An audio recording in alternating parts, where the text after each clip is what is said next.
Kabanata 3311. Lumaki ng mahigit 2 beses ang katawan ng dragon ni Nila. Tinakpan nito ang langit at lupa. Roar! Umungol si Nila. Siya ay kasalukuyang nagpapakita ng puot. Kabilang sa grupo ng mga dalubhasa sa universo na sinubukang patayin si Alex, may ilang tao na napayuko sa lupa at nanginginig sa Dagendong. Ito ay ang pagsugpo sa biological chain. Nila ay isang Benares dragon, kaya ang ibang mga tribo ng demonyo ay natural na nangahas na hindi maging walang ingat sa harap ng isang Benares dragon. Sa ilalim ng matinding pamimilit ng biological chi, hindi nila maiwasang lumuhod. At sumuko sa kanya. Nabawi na ng kasalukuyang Nila ang lakas ng sinaunang panahon, at higit pa doon. Ginalaw niya ang kanyang mga mata ng dragon, tinitigil ng babaeng naghahasik ng kaguluhan. Sa sumunod na segundo, na-activate niya ang supernatural na kapangyarihan ng lahi, time stop. Tama iyon. Ito ay isang supernatural na kapangyarihan na nauugnay sa oras na maaaring huminto sa oras sa isang malaking lawak sa loob ng isang apektadong saklaw. Ito ay isang kamag-anak na konsepto ng paghinto ng oras, at ang kumpletong paghinto ay imposible. Ito ay isang lahi na supernatural na kapangyarihan na nakuha ni Nilo mula sa retreat sa pagkakataong ito. Siya ay hindi kailanman nagtataglay ng gayong supernatural na kapangyarihan noong siya ay nasa pinakamalakas na estado sa sinaunang panahon. Phew! Tumugod siya. Ang daloy ng oras sa apektadong hanay ay hindi epektibo sa kanya. Sa sandaling iyon, ang grupo ng mga tao sa labas ng saklaw ng time stop ay natigilan. Ito ay lumabas na mayroong isang napakalakas na supernatural na kapangyarihan. Talagang pinabura ng mga Benares dragon ng langit. Walang magawa silang pinagmamasdan si Nila na sinunggaban ng babaeng iyon. Blurg. Napasok ka siya ng isang subo ng dugo mula sa pagkakapisil. Ikaw ay miyembro ng Peacock Tribe. Nakilala agad siya ni Nila. Pwede ba naging lapdog din ng witch cult ang mga miyembro ng Peacock Tribe? Sabi ni Esmeralda, nakakaintriga talaga. Ang iyong ninuno, ang Peacock Heavenly King, ay naghihintay para mahanap siya ni Alex Rockefeller. At, ikaw, isang babae mula sa tribong Peacock, ay sinusubukang kunin ang buhay ni Alex Rockefeller. Kung malaman ito ng iyong ninuno, malamang nakakainin kanya ng buhay. Kalokohan. Galit na galit ang babaeng iyon.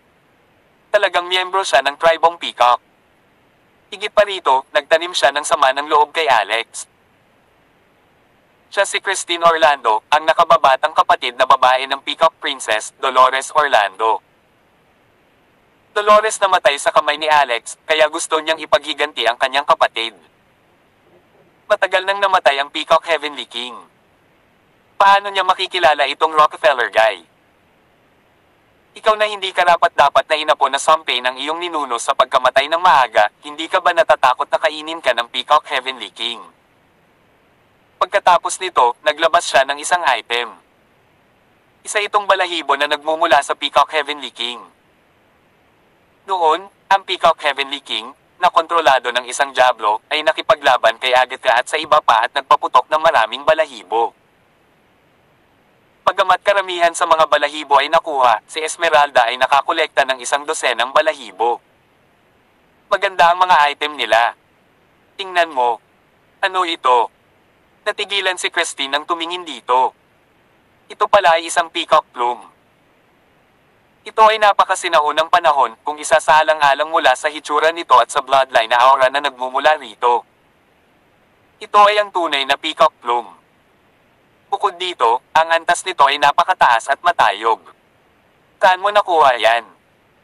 Ibinigay ito sa akin ng Peacock Heavenly King, syempre. The next second, diretsyong lumuhod si Christine sa harap ni Esmeralda. Tiyak na hindi luluhod si Christine sa harap ni Esmeralda kundi ang peacock plume ng Peacock Heavenly King.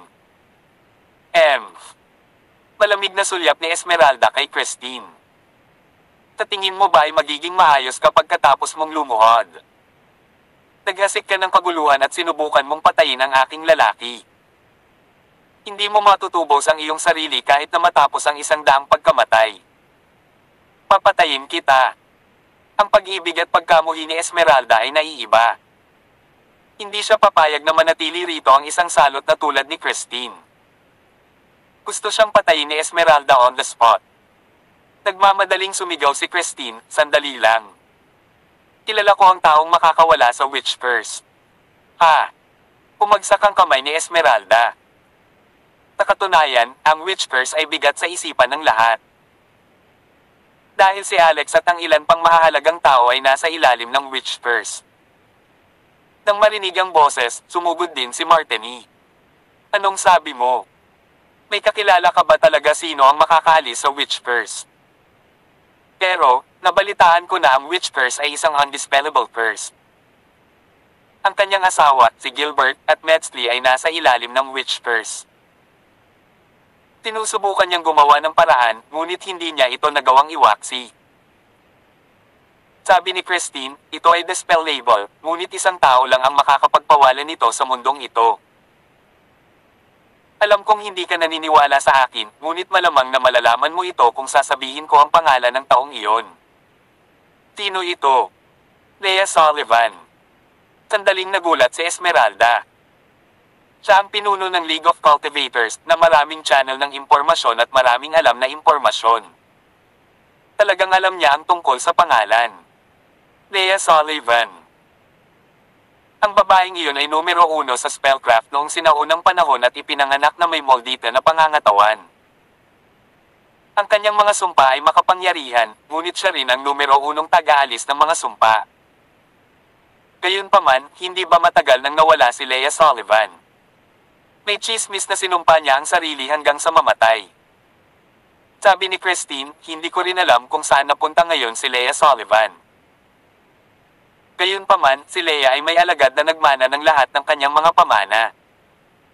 At saka, daig pa niya ang kanyang amo. Nahijitin pa niya ang kakayahan niya sa mga sumpa. Alam ko kung saan nakatira ang taong ito. Sabi ni Martini, alright. I will guarantee your safety basta tulungan mo kaming mahanap ang taong iyon.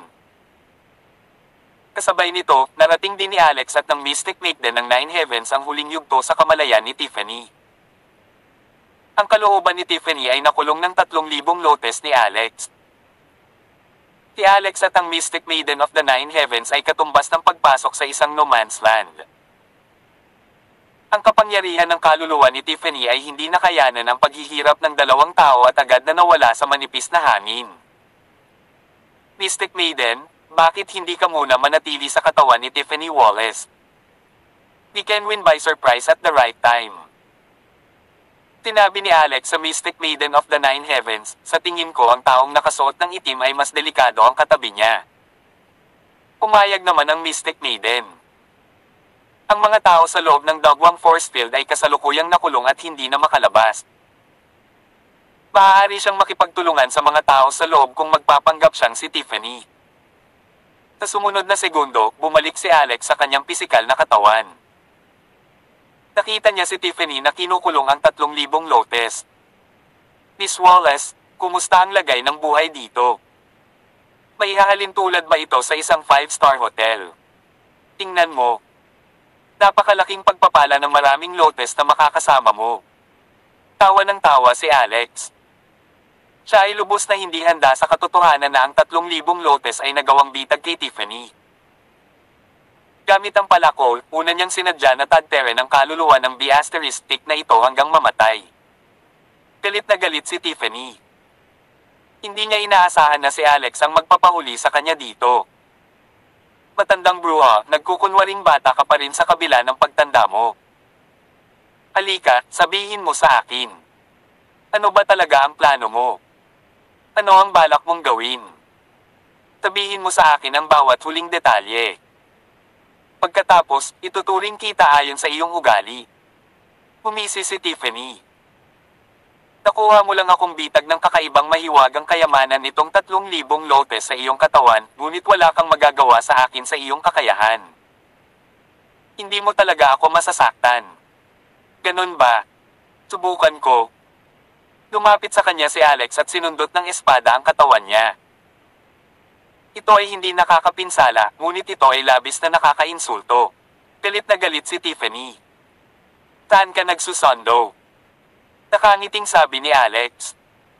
Impoken you para malaman kung anong parte ang pinakamalambot. Tumuko siya matapos sumundot ng 12-dosenang beses.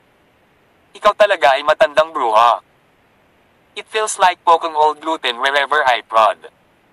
How boring in fact, he failed to poke her. Walang kabuluhan, pinandilatan siya ni Tiffany. Hindi mo maintindihan ang kadakilaan ng witch cult. Ang aking kaluluwa ay matagal nang tumuntong sa antas ng isang mangkukulam. Ito ay isang katangiang kabilang sa sinaunang panahon. Ikaw hindi mo lang ako masasaktan sa iyong kasalukuyang paraan. Brat, sa tingin ko ay disente ka. Maaari kang maging kanang kamay ko. Kung sasali ka sa witch cult, pwede kitang turuan kung paano linangin ang sinaunang spellcraft para ganoon maaari kang tumuntong sa landas ng isang sinaunang powerhouse. Sabi ni Alex, I want to try it one more time bago kita sagutin. Hindi ka pa rin sumusuko. Ayos lang. Subukan mo. Tatawagan kitang titay kung nagawa mong saktan ako sa kaunti. Hinawakan ni Alex ang braso niya. Kung tutusin, braso iyon ng kaluluwa. Tapos, kumagat siya. Psychopath, sa tingin mo solid ba itong katawan ko? Mapapanganga pa kaya? Naiinis si Tiffany, pero sa sumunod na segundo, tumili siya. Sa hindi inaasahan, ang kagat ni Alex ay nagdulot ng sakit sa kanya. Talagang nagawang sakta ng mga ngipin ni Alex ang kanyang kaluluwa na sobra-sobra. Ano? Anong ginawa mo sa akin? Bakit ako nakakaramdam ng sakit? Hindi mapigil ang tumawa si Alex. Mahusay na swallow spell mula sa 3,000 ipinagbabawal na spell. Inactivate niya ito. Nagulat at natakot si Tiffany. Napagtanto niya na ang kanyang kalooban ay humihina at ang kanyang kapangyarihan sa kaluluwa ay nilalamon at sinisipsip. Ang ganitong pakiramdam ay hindi pa nagagawa. Nagpumiglas siya desperado, ngunit kinokontrol siya ng 3,000 lotes. Old witch, hindi mo naman inaasahan ang ganitong sitwasyon, di ba? Forget about calling me daddy. I don't want such an old daughter like you. Great swallow spell. Tipsipin mo. Maraming impormasyon ang narinig ni Alex tungkol sa witch cult na sabay na sinipsip habang hinihigop. Ang kalooban at kapangyarihan ng kaluluwa ni Tiffany. Nakakatakot ang nilalamang nadatnan niya, kinasasangkutan.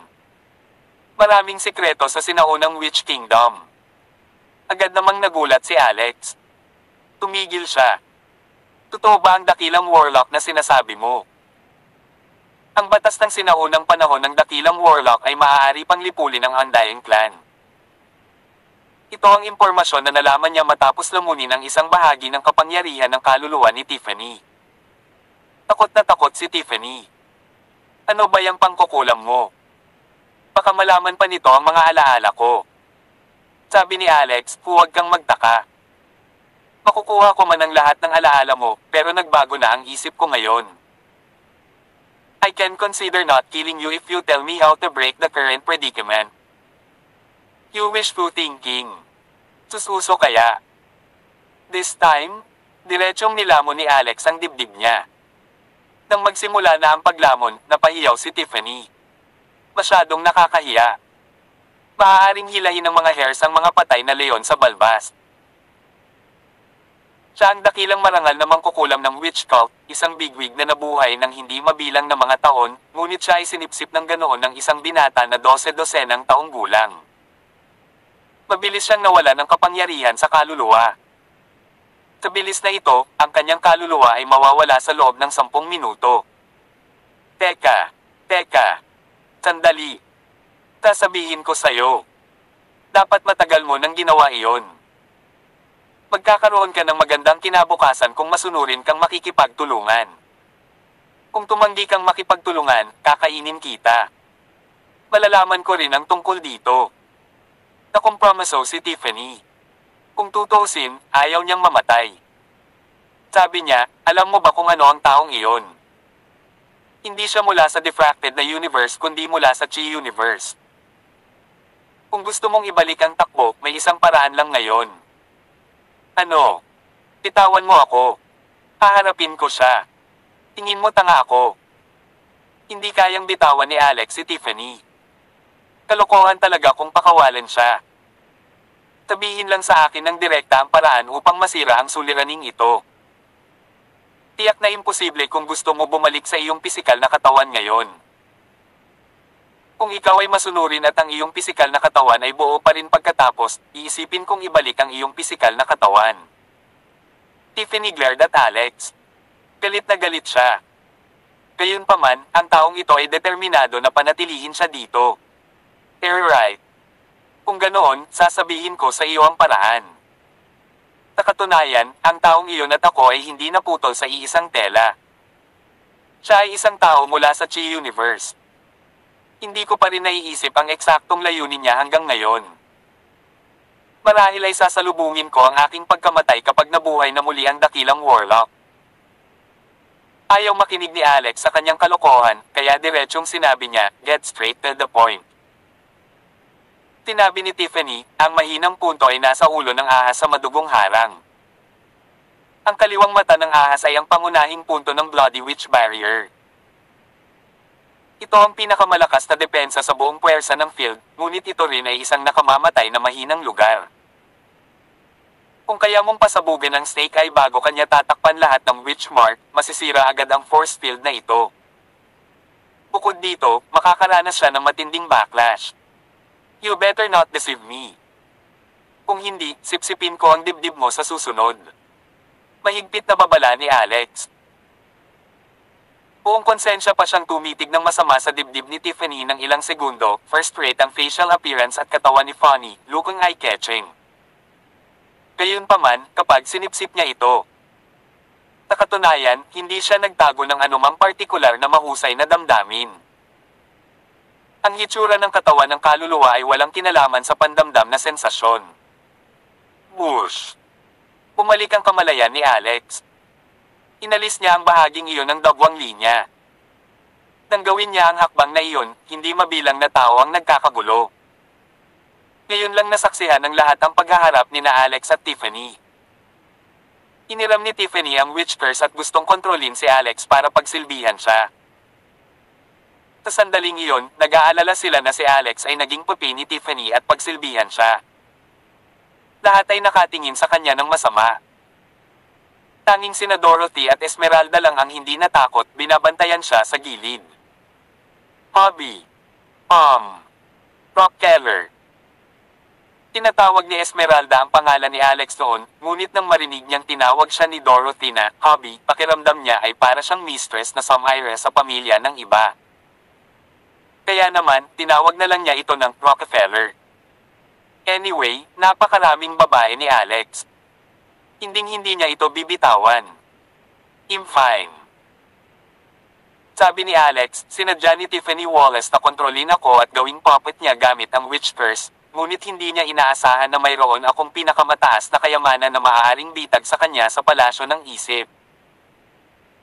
Nalaman ko mula sa kanyang bibig na ang kaliwang mata ng ahas sa itaas ng marka ng witch cult na ito ay ang mahinang punto ng field na ito ng puwersa. Sabay nating salakayin ang kaliwang mata ng ahas. Sa sandaling sinabi niya iyon, hindi mabilang na mga tao ang namangha. Sa kanilang pagtataka, nakulong ni Alex ang isang sinaunang bigwig tulad ni Tiffany. Gayunpaman, ang ebidensya ay nagising si Alex, at si Tiffany ay hindi pa rin kumikibo sa itaas. Itinulak ni Yergen mula sa Olympus si Tiffany. Dahil dito, tila hindi na makatayo si Tiffany at biglang bumagsak. Nahulog na lang siya sa madugong harang. Medyo natakot si Yergen. Hindi ba't senyales iyon na hindi bumalik ang kanyang kaluluwa sa kanyang katawan? Si Tiffany ang taga-suporta ni Yergen. Tumali siya sa witch cult para lang sipsipin si Tiffany. Makakaasa lang siya kay Tiffany na dadalhin siya sa landas ng witch. Samantalang ang isa pang katabi niyang kanina ay tahimik nakakapagtaka at napakahirap pakisamahan. Hindi niya inaasahan na maakay siya ng lalaking ito, ngunit ngayon, ang kaluluwa ni Tiffany ay nakulong at hindi na makabalik, na walang pinagkaiba sa kamatayan. Anong dapat kong gawin? Basura. Naglabas ng boses ng kabayo ang lalaking nakaitim na nakadamit sa tabi ni Tiffany at malakas na iwinagayway ang kamay sa katawan niya na nagwawalis ng napakalakas na puwersa sa katawan niya. Lumipad ang katawan ni Tiffany. Pagkatapos, dama po ito ng husto sa gilid na hindi gumagalaw. Balisa si Alex habang nasa loob pa rin ng katawan ni Tiffany ang mahiwagang dalaga ng siyam na langit. Nag-aalala talaga siya na baka sirain ng lalaking nakaitim ang katawan ni Tiffany na magiging dahilan ng mysterious Maiden of Nine Heavens na automatikong mauubusan dahil sa kawalan ng kakayahang manatili sa katawan ni Tiffany. Kapag dumating ang oras, siya ay nasa panganib. Buti na lang at napakalakas ng katawan ni Tiffany. Tinabi niya na siya ay pumasok sa landas ng witch at ang kanyang bossy ay naglalaman ng ilang mga kakayahan ng isang mangkukulam na nangangahulugan na ang mga halaga ng mga katangian na kabilang sa kanyang katawan ay lubos na bumuti. Hindi pa patay ang katawan niya. Mas mabuting ako na mismo ang gumawa nito. Kayong mga tao ay dapat makaramdam ng karangalan para sa pagiging pagkain upang magising sa isang dakilang warlock. Biglang umungal ang lalaking nakasuot ng itim na damit at itim na hood. Ang mga damit sa itaas na katawan niya ay putol-putol na pulgada na nagpapakita ng kanyang payat na figure.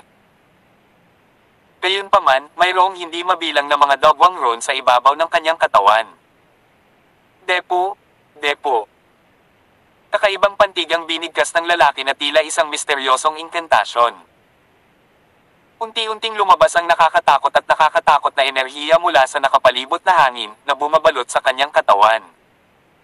Umangon. Nagsimulang maglabas ng liwanag ang dogwang puwersang patlang lalong-lalo na, ang buwan sa karatulang iyon ay lalong lumiwanag at lumaki. Mas mabaho pa ang dugong lumutang pababa. Umiling si Alex, ano pa ang hinihintay mo? Sabay tayong atakihin ang kaliwang mata ng ahas. Nanguna si Alex at naunang kumilos. Pinakawalan niya ang 10-point Forbidden Spell, Great Flame Spell, at ang Great Hellsbound Spell sa mata ng ahas sa isang iglap.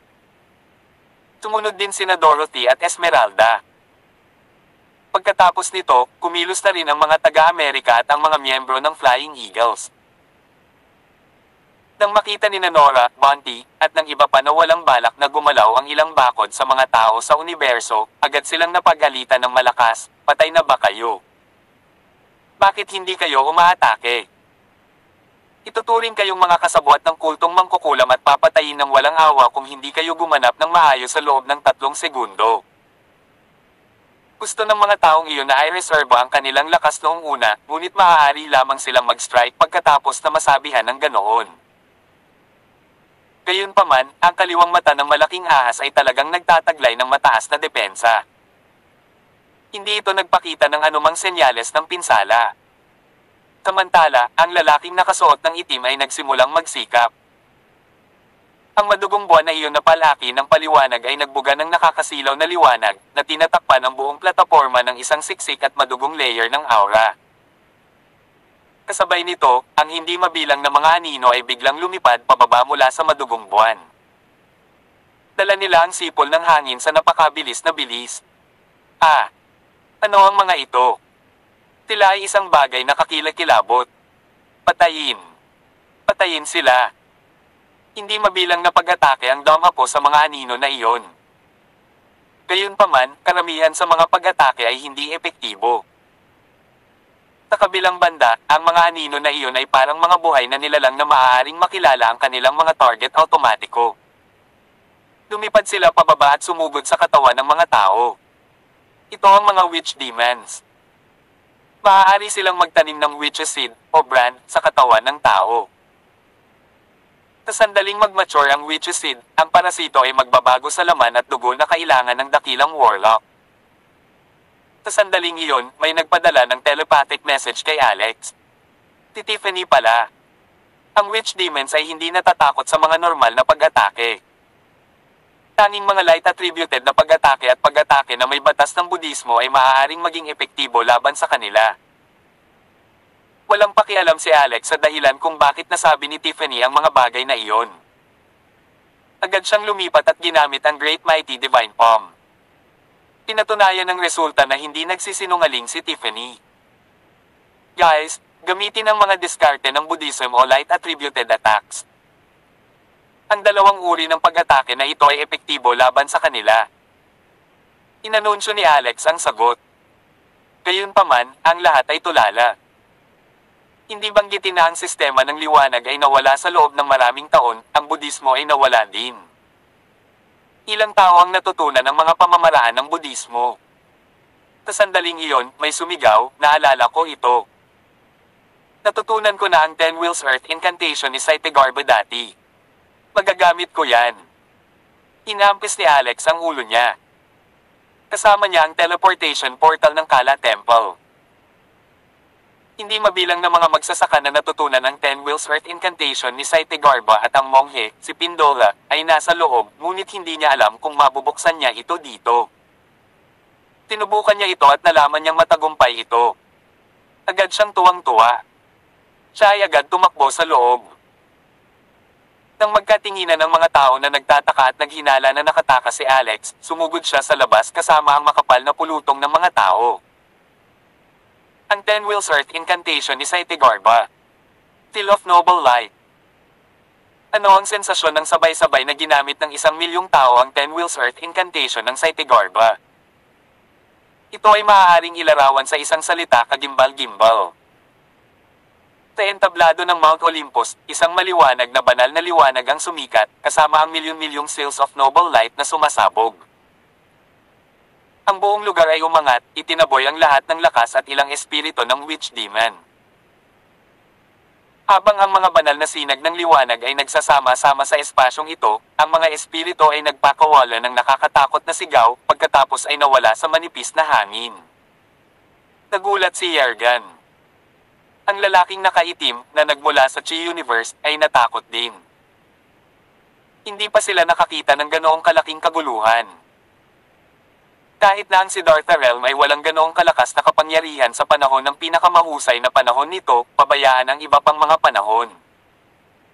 Maraming beses na kailangang lumaban ng milyon-milyong tao. Bukod dito, nang pamunuan ng sektang Stormer ang mga Supremo na labanan ng undead, mas marami pa ang kailangang lumahok sa digmaan. Sa kabila nito, ang mga laban na iyon ay walang ganoong matinding lakas.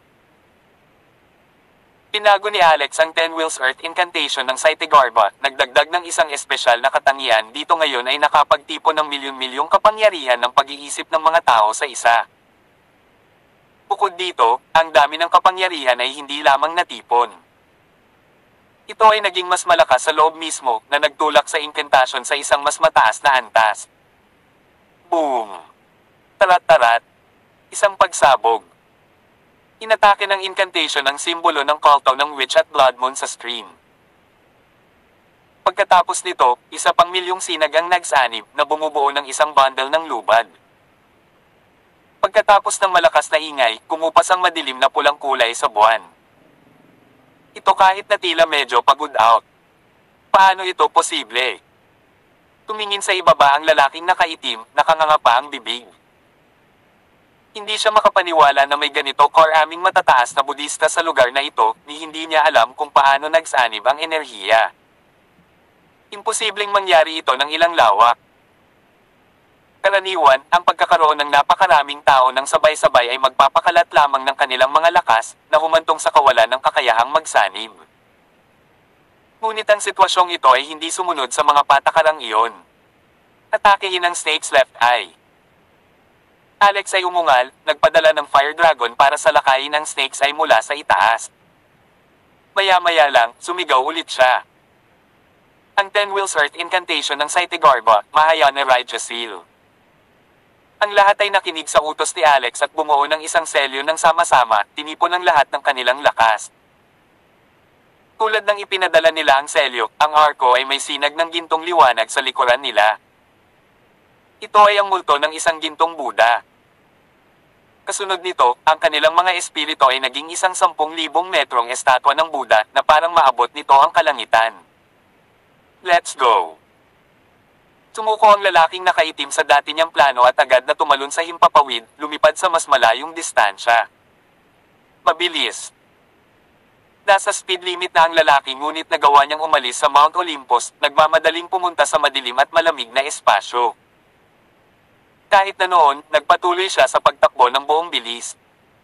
Hindi ito ang inaasahan niyang mangyari. Ang kaliwang mata ng ahas ay binaril ng tama habang ang hangganan ng dugo ay sumabog sa isang layer ng pulang ambon na naghiwa-hiwalay. Ang lalaking nakaitim ay kasalukuyang nasa kalawakan na naglalabas ng bibig ng itim na dugo. Siya ay nasugatan ng maputol ang hangganan ng dugo. May mga seryosong consequences ng itakda ang hangganan na iyon na naging sanhi lamang ng paulit-ulit niyang pagsusuka ng dugo. After them, sabi ni Alex na agad na sumigaw. Biglang bumangon si Tiffany na kanina ay nahimatay. Pagkatapos ay buong lakas niyang sinuntok ang walang pagtatanggol na si Yergan. Hindi inaasahan ni Yergan na biglang bumangon si Tiffany at atakihin pa siya. Bago pa siya makapag-react ay hinampis siya ng babae sa noo kung saan naroon ang palasyo at kamalayan niya. Boom! Tarat-tarat! Malakas na pagsabog. Isang di umiiral na boses ang sumabog sa loob ng ulo ni Yergan. Naisip niya, F***, bakit hindi pa namatay ang B** na ito? Dahil nawasak ang palasyo ng kanyang isip, namatay si Yergan doon at pagkatapos. At saka, itong si Tiffany, ay ngayon ang Mystic Maiden. Kamaikling panahon na iyon, nagawa niyang ganap na kontrolin ang kanyang katawan, gamit ito bilang kanyang sarili. Sa hindi inaasahang pagkakataon, nakakita siya ng mga mahimalang epekto. Natigilan ng mga tao sa loob ng universe. Hindi nila maintindihan kung paano siya tatalikuran ni Tiffany kay Yergan. Higit sa lahat, nabanggit ni Alex kung paano niya nakulong ang kaluluwa ni Tiffany kanina. Sino ito kung gayon? Gayunpaman, hindi naramdaman ni Alex at ng iba pa na kailangang magpaliwanag at nagmadaling umalis. Si Dorothy at Esmeralda ay medyo mabilis na kumilos na tumakbo palabas ng Mount Olympus at umaatake sa kalawakan. Ang isa ay nagpatawag ng isang Fire Phoenix, habang ang isa naman ay naging isang berdeng ahas na tumatawid sa mga voids. Hindi mo naman siguro ako maabutin, kaya sumuko ka na. Dahil lang sa kahabag-habag na babaeng iyon na si Tiffany kaya nabigo ang plano natin. Hindi ko dapat gawin ang parehong mistake next time. The man in black muttered to himself. Biglang may boses ng isang babae na tumunog sa ulo niya. Malamig at masungit. You won't have a next time. Ano? Sino yun? Laking gulat ng lalaking nakaitim dahil ang boses ay parang nasa tabi niya. Ngunit maliwanag na tumakas siya sa kalaliman ng kalawakan at walang sino mang malapit sa kanya. Sino ang kausap ko? Noon lang, isang espada ang inihampas sa kanya, hiniwa siya sa kalahati sa loob ng ilang segundo. Taka lang may dahan daw ang sumulpot sa harap ng lalaki. Ang tao ay si Agatha. Kahit papaano ay naabutan niya ito. Nakakunot ang noo niya habang nakatingin kay Alex, nagsasalita sa kanyang cute na boses, anong nangyayari? Maliit na laban lang, bakit ang malaking kaguluhan? Kailangan pa bang umaabot sa buong Amerika ang pag-alerto? Nahulog ako sa bitag ng isang tao. Napakunot ang noo ni Agatha matapos marinig na inilarawan ni Esmeralda ang buong sitwasyon nila. Ang Witch Kingdom, ang Witch Culto, at ang Warlock. Sa pamamagitan ng pagpapanumbalik ng sinaunang universal na katangian ng Witch, magagawa nating talunin ang Undead. Nasaan ang Tiffany Wallace na ito? Gusto ko siyang kausapin personally.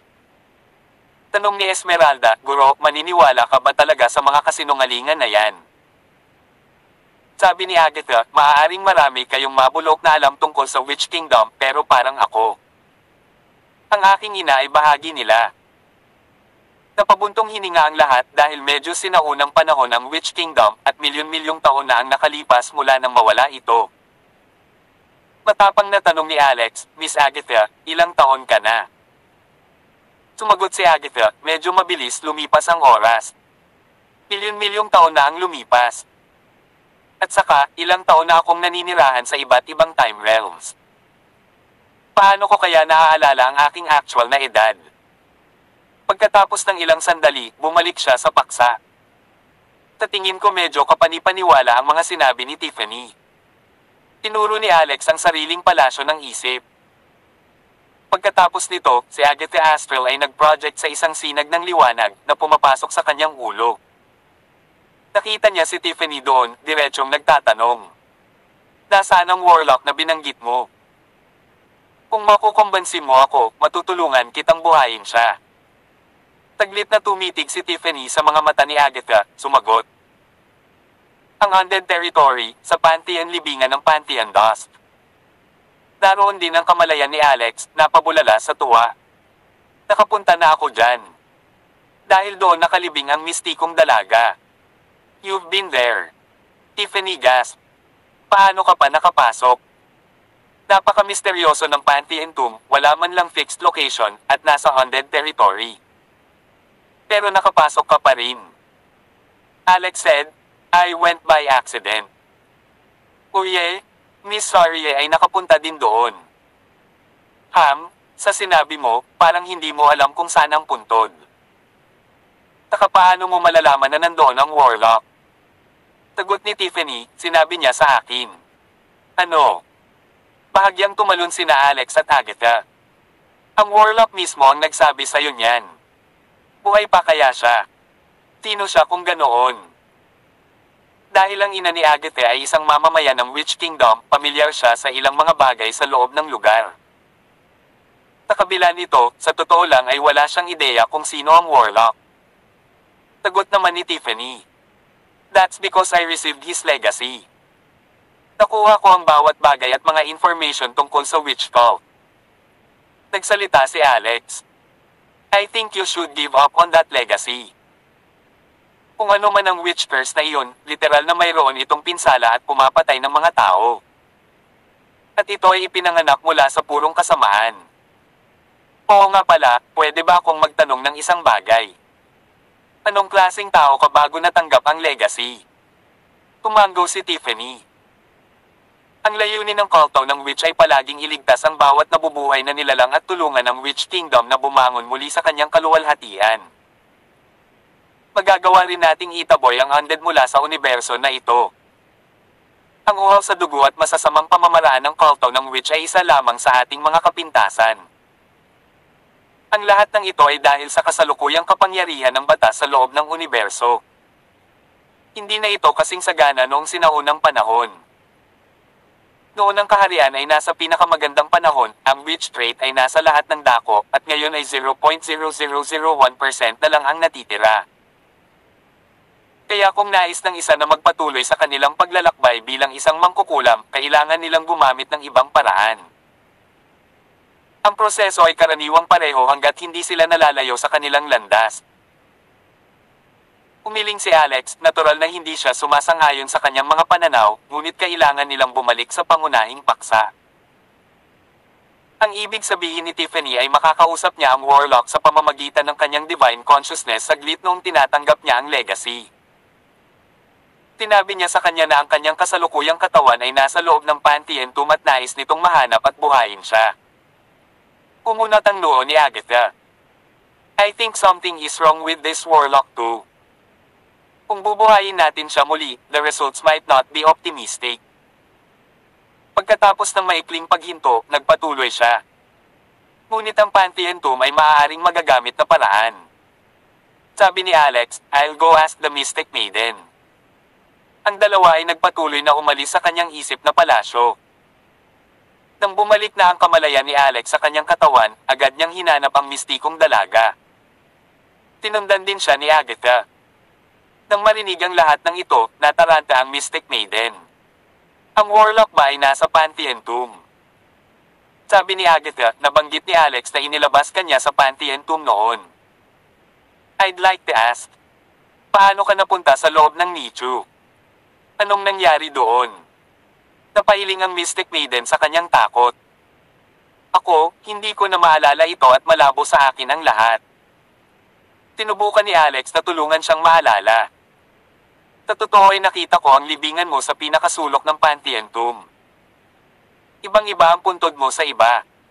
Blanko ito. Wala ni isa mang binigay na piraso ng impormasyon tungkol sa iyo. At ito ang pinakamaliit na libingan ng lahat at ang iba ay may mga pangalan, kahit papaano. Ang ilan ay nakaukit pa nga ng kanilang mga tagumpay at mas malaki. Ang Mystic Maiden ay natagalan sa pag-iisip sa kanyang sarili, ngunit gayon paman, ito ay walang pakinabang. Sa huli, sabi niya, wala akong maalala, kaya walang kwenta ang pagtatanong sa akin ngayon. Malamang dahil nasaktan ng husto ang kaluluwa ko kanina. Kung mahahanap ko ulit ang katawan ko, baka maalala ko ang isang bagay. Ang pagkakakilanlan ng Mystic Maiden ay medyo misteryoso sa kanyang sarili pagkatapos ng lahat. Tumango si Agatha. Mukhang kailangan nating maglakbay sa Undead Territory. Tanong ni Alex, dapat ba nating hanapin si Revealer Maha sa Netherrealm o hanapin ang Pantheon? Kung muna. Naisip niya na pinakamahusay na magplano ng maaga bago sila aktwal na kumilos. Sagot ni Agatha. Punta muna tayo sa Undead Territory. Kung pumunta sila sa Netherrealm para hanapin ang Revealer Maha, hahanapin nila ang pasukan sa Deraenji Temple. Magagawa nilang ipahiram ang kanilang kapangyarihan noon at mahanap ang daan patungo sa sinaunang daan. Ang nasabing misyon ay aabutin ng mga taon, kahit na mga dekada, upang magtagumpay. Higit pa rito, kung ang sikreto sa pagkatalo sa Undead ay, sa katunayan, ay nakatago sa Pantheon Tomb, ang pagtingin sa iyon ang kanilang magiging pinakamalaking prioridad sa ngayon. Tirichit *S. Tumulyap muli si Alex sa kanyang ama sa Ancestral Body Tree. Ang proseso ay mas maayos kaysa sa inaasahan niya. Ang marka ng pagtatanim ng kaluluwa kay William ay halos kumupas sa puntong ito, kasama sina Shelly at Ancestor Body na sinusubaybayan sa gilid. Tinabi sa kanila ni Alex ang tungkol sa Pantheon Tomb at ang kanilang mga kasalukuyang plano. Tinabi ni Shelly, sa katotohanan, ang biglaang pagkawala ng sinaunang Witch Kingdom ay palaging isang hindi nalutas na misteryo sa loob ng universo. Kapag binanggit mo ang Pantheon Tomb, ito ay may naalala sa akin. Sa Siddhartha Realm, may isang mito tungkol sa isang baliw na monghe na naglilibot. Ito ay sabi-sabi na ang monghe ay nanggaling sa sinaunang panahon at nakita niya mismo ang pagkawasak ng Witch Kingdom. Kaya pala nabaliw siya. Sa tuwing may makikita siyang tao, sasabihin niya ang tungkol sa mga banal na parusa at ang mga libingan ng mga nabubuhay na patay. Tinayuhan niya ito. Natural na hindi ka pipigilan sa paghahanap sa Pantheon Tomb. Pero sa tingin ko maghintay ka pa ng 2 araw. Napakabilis ng paggaling ng iyong ama, at sa tingin ko ay madyay gising na siya sa lalong madaling panahon. At ang kabanalang iyon ay hindi darating ng ganoon kabilis. Makalipas ang 1 araw, tuluyang bumalik sa Yukon si Alex at ang iba pa, at iyon ang araw na nagkaroon ng update sa balita sa Divine Dreamcatcher. Nagpakita na naman ang Undead. Nagawa nilang masakop ang 7 malalaking large life worlds. Sa isang pagkakataon na humahantong sa maraming nasawi kabilang sa mga katutubo ng Diffracted Universe. Hindi hihigit sa 1/5 ng mga katutubo ang makakatakas sa kanilang mga pag-atake.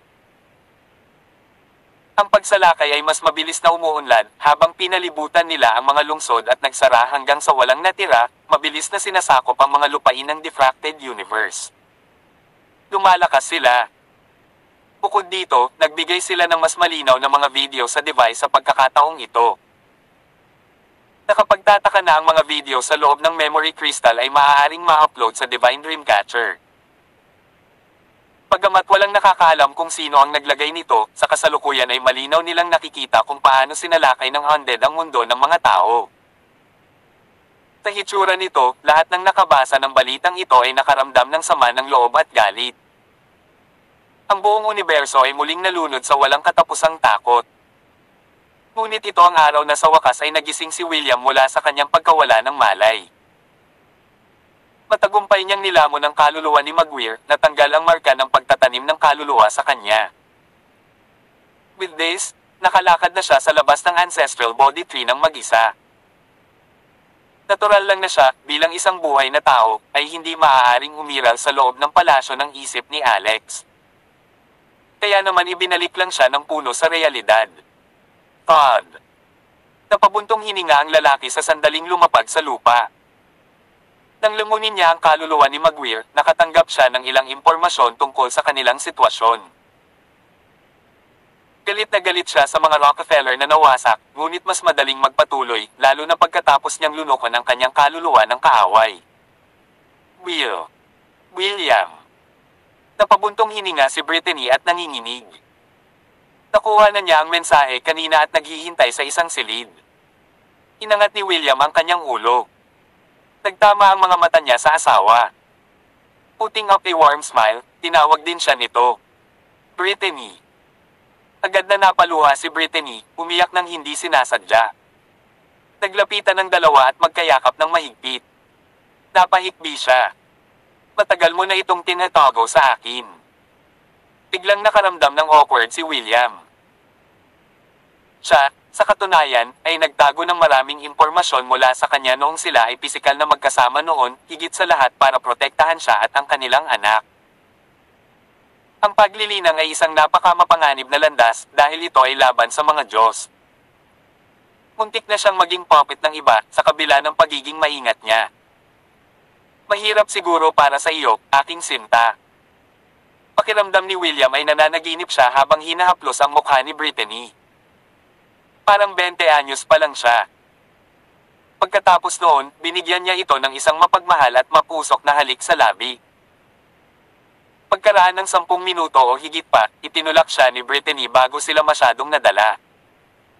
Tara, ang tagal na nating magkasama. Lumabas na tayo, naghihintay ang mga biyenan natin sa labas, alam mo ba? Hindi lang natin sila mapaghintay, nakakahiya. Ang biyenan ba natin? Claire Essex. Matagal nang naalala ni William ang pangalang iyon. Bago umalis sa Amerika, alam ni William na ikakasal sina Alex at Dorothy, sa kabila ng hindi dumalo sa seremonya. Iyon ay noong naaksidente sila ni Brittany, pagkatapos ng lahat. Papunta pa rin sila sa venue. Simula noon, nagkaroon ng napakalaking pagbabago na nagbunsod sa kanya na huwad ang kanyang kamatayan at mamuhay bilang ibang tao. Hindi man lang niya nakitang ikakasal ang kanyang anak. Tumanggo si Brittany. Hindi lang pala siya. Sagot ni William. Ma'am, the Essexes is quite a powerful family after all. I bet naging mas malaki sila habang wala ako. Sa pera at katayuan sa loob ng Rockefeller Group, dapat na mayroon si Alex na tinulungan sila sa tuwing kailangan nila ito. Dahil dito, naalala ni Brittany ang nakaraan. Hindi niya napigil ang kutsain ng sarili. Gayunpaman, hindi ngayon ang oras para magdetalye, kaya sinabi niya, pag-uusapan natin ito mamaya kapag nagkaroon tayo ng pagkakataon. Dapat nating makilala ang iba ngayon. O teka, ang iyong damit ay medyo sira. Hayaan mo akong kumuha ka ng mga bago.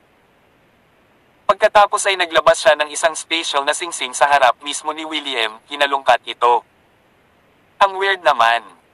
Dapat dito. Pwede ko bang ilagay sa ibang singsing? Wait lang, bigyan mo pa ako ng oras. Naglabas si Brittany ng isa pang 10 special na singsing at hinalungkat ang mga ito sa loob ng mahabang panahon. Noon lang siya nakakita ng bagay na bagay sa kanyang panlasa.